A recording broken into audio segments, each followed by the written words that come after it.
Hey all, my name is PJ, and in this short video I'm going to show you how to remove unwanted distractions from your photos. Hope you enjoy it.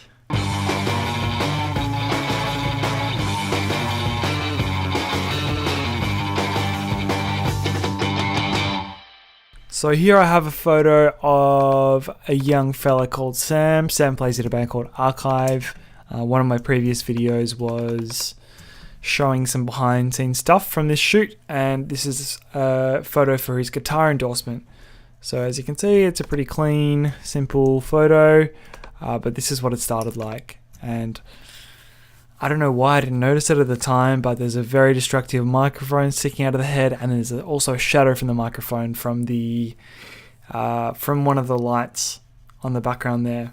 So it's a pretty easy fix. I think anyone with any sort of photography eye would sort of be annoyed by that, and I like to think most people would have realized as they were taking the photo to save this hassle. But anyway, here's a quick fix. So we're going to duplicate the background layer with Command J.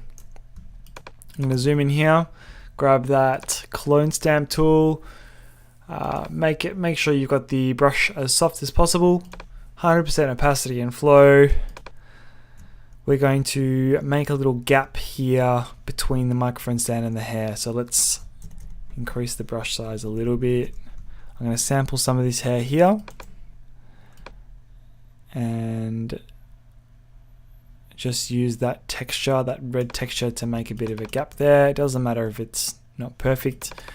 We're going to do a little bit of the same here. It's a little bit harder with the headstock because it's not the same as sampling hair, but on the plus side there is quite a nice texture in the background, so you don't have to be perfect. It's not completely flat, so it won't really matter. You won't be able to tell. So let's just do a little more.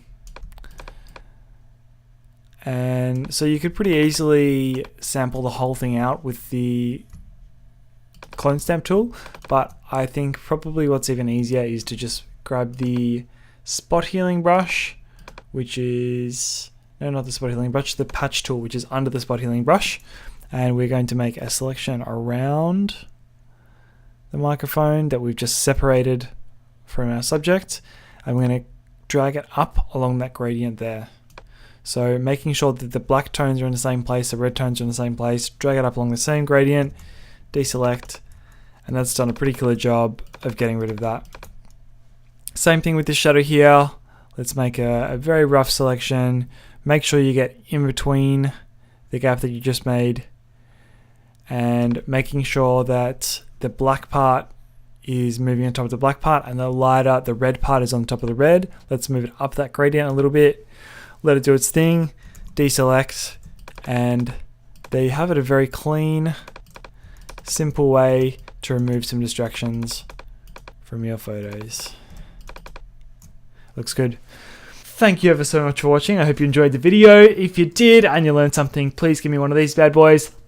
Don't forget to subscribe, and I'll see you in the next video. Bye.